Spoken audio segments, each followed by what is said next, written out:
रानो, आज तुम कहाँ भागोगी? मेरा पेट खाली है और तुम मेरा भोजन बनोगी।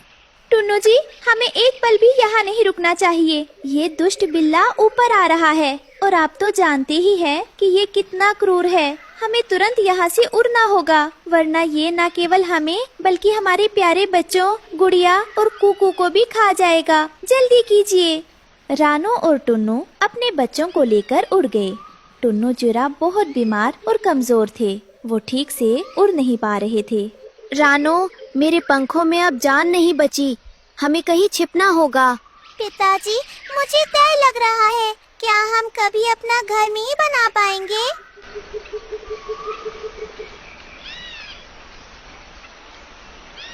वो थककर नदी किनारे उतरे। वहाँ गीली मिट्टी थी। रानो ने सोचा कि रात गुजारने के लिए यहीं एक कच्चा घर बना लूं।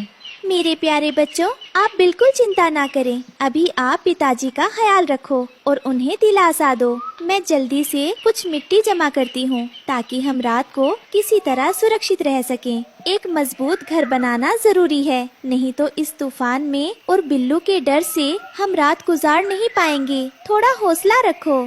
कालू कौवा और भुल्ला चील झाड़ी के पीछे छिपे देख रहे थे। देखो बुल्ला भाई, रानो पागल हो गई है। नदी किनारे घर बना रही है। बिल्लू बिल्ला इसे आसानी से ढूंढ लेगा। सही कहा कालू। मैं अभी जाकर बिल्लू को खबर देता हूँ। आज इनकी आखिरी रात होगी। रानो मिट्टी उठा ही रही थी कि उसने देखा पानी में एक छोटी सी रानी चींटी डूब रही है। वो तड़प रही थी।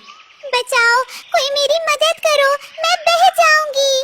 अरे नहीं, देखो पानी में एक नन्ही जान फंसी हुई है। मुझे उस बेचारी छोटी सी रानी चींटी को बचाना होगा। घर तो बाद में भी बन जाएगा, पर पहले इस नन्ही जान को बचाना सबसे जरूरी है। मैं अपनी जान खतरे में नहीं डाल सकती, पर किसी और को डूबते हुए भी नहीं देख सकती।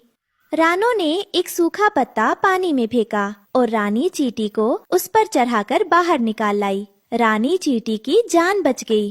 रानो बहन, आपका बहुत बहुत शुक्रिया। आज आपने अपना घर छोड़कर मेरी जान बचाई है। मैं आपकी ये मदद कभी नहीं भूलूंगी। इसमें शुक्रिया कैसा मेरी प्यारी बहन। जान बचाना तो हर किसी का फर्ज होता है, लेकिन हाँ, मुझे इस बात का डर है कि आज रात बिल्लू बिल्ला मेरे परिवार को नहीं छोड़ेगा। मैंने जो थोड़ा बहुत मिट्टी का घर बनाया है वो बहुत कमजोर है और तेज हवा भी इसे तोड़ देगी। मैं बस यही सोच रही हूँ कि अपने बच्चों को कैसे सुरक्षित रखूंगी। रानी चींटी ने रानो की आंखों में डर देखा। उसने तुरंत अपने हजारों सैनिक चींटियों को बुलाया।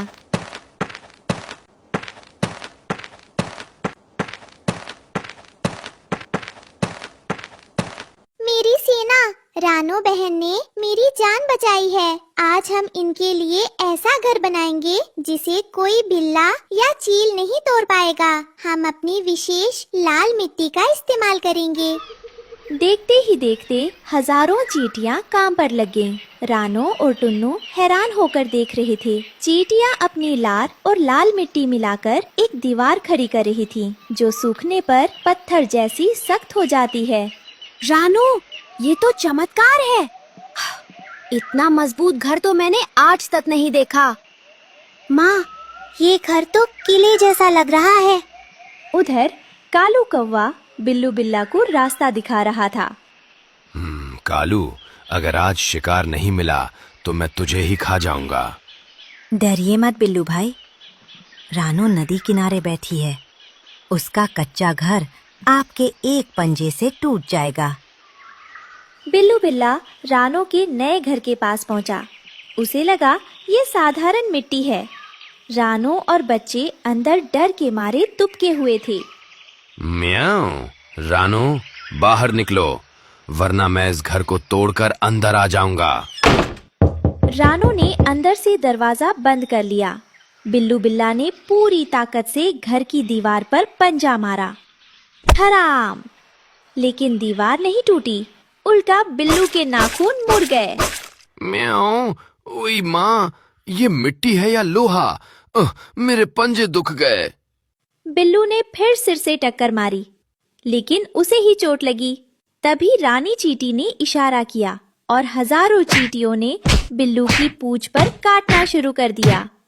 बिल्लू बिल्ला और कालू कौवा डर और दर्द के मारे भाग गए थे। सुबह का सूरज निकला। रानो का परिवार सुरक्षित था। रानी बहन, आज आपके छोटे से आकार ने वो कर दिखाया जो बड़े बड़े जानवर नहीं कर पाए। आपने हमें नया जीवन दिया है। रानो बहन, मुसीबत में जो काम आए वही असली दोस्त है। आपका ये मिट्टी का किला हमेशा आपकी रक्षा करेगा। रानो, टुन्नू और उनके बच्चे अब अपने अभेद्य किले में खुशी से रहने लगे। बिल्लू बिल्ला, जिसका मुंह और पंजे सूज गए थे, गुस्से में कालू कौवा को ढूंढ रहा था। कालू एक चट्टान के पीछे छिपा कांप रहा था। कालू, बाहर निकलो। तुमने मुझसे झूठ बोला था। तुमने कहा था कि वो घर मिट्टी का है, लेकिन वो तो लोहे से भी ज्यादा सख्त था। तुम्हारे कारण आज मेरी ये हालत हुई है। माफ कर दीजिए बिल्लू भाई, मुझे नहीं पता था कि उन छोटी चींटियों में इतना जादू है। मैं तो बस आपकी मदद करना चाहता था। मदद? तुमने मुझे पिटवाया है। अब मैं तुम्हें नहीं छोड़ूंगा। बिल्लू ने एक लंबी छलांग लगाई और कालू कौवा अपनी जान बचाने के लिए आसमान में टेढ़ा मेढ़ा उड़ने लगा। कुछ दिनों बाद जंगल में बहुत भयंकर बारिश और तूफान आया। बड़े बड़े पेड़ हिल रहे थे और कई पक्षियों के घोंसले टूटकर गिर गए। लेकिन रानो का वो लाल मिट्टी का किला जस का तस खड़ा था। रानो बहन, क्या हम आपके घर में थोड़ी देर रुक सकते हैं? मेरा घोंसला टूट गया है और मेरा परिवार भीग रहा है। आप बाहर क्यों खड़े हैं? अंदर आ जाइए। ये घर चींटियों के आशीर्वाद से बना है। यहाँ सब सुरक्षित है। रानो ने अपने दोस्तों को भी पनाह दी।